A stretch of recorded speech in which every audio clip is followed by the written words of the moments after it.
Our chapter with UMA is about the minimum wage, and we argue that the minimum wage is also a very important tool to reduce inequality. We summarize the literature. I think there is a whole new literature that has been started in the early 2000s on the minimum wage, which shows that it is a very useful tool to reduce inequality when it is set at a reasonable level, when it is set at a level that balances needs of workers, their families, and economic factors. And we think that this research, which we try to summarize, which is huge, but we try to summarize it, has contributed to the return of minimum wage policies in many countries throughout the world. The latest example is Germany, who introduced a minimum wage this year at €8.50 on the 1st of January.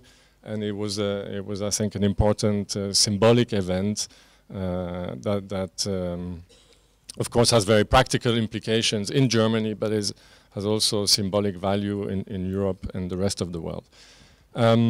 What we wanted to do here with UMA, we are the co-authors of this chapter, is to point you, not to summarize the literature, but rather to point you to two charts that we have produced for this chapter, and which are very important also in assessing the effectiveness of minimum wages. Minimum wages is not just a level, a figure, it is also an institutional design. And this first chart here is about the legal coverage of minimum wage legislation.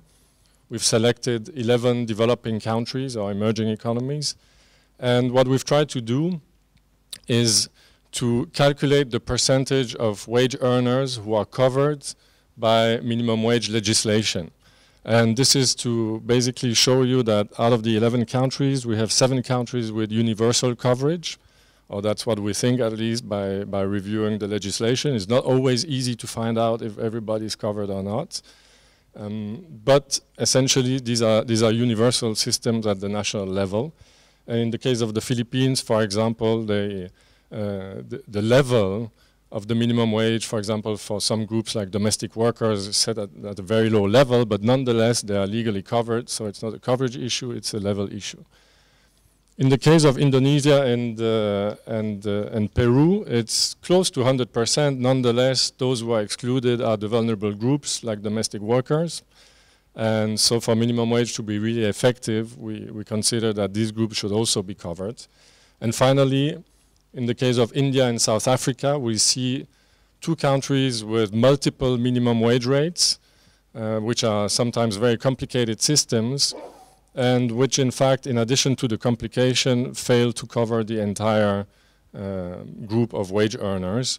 Of course, it has to be said that some of the people and the workers who work in industries that are not covered don't necessarily work with less than the minimum wage, and they might actually be covered by collective agreements, but nonetheless it points to some possible challenges in coverage, and we know that in both India and South Africa this is indeed the case, and that some important policy discussions are going on to try and address these issues at the moment. And with that I give the microphone to Uma.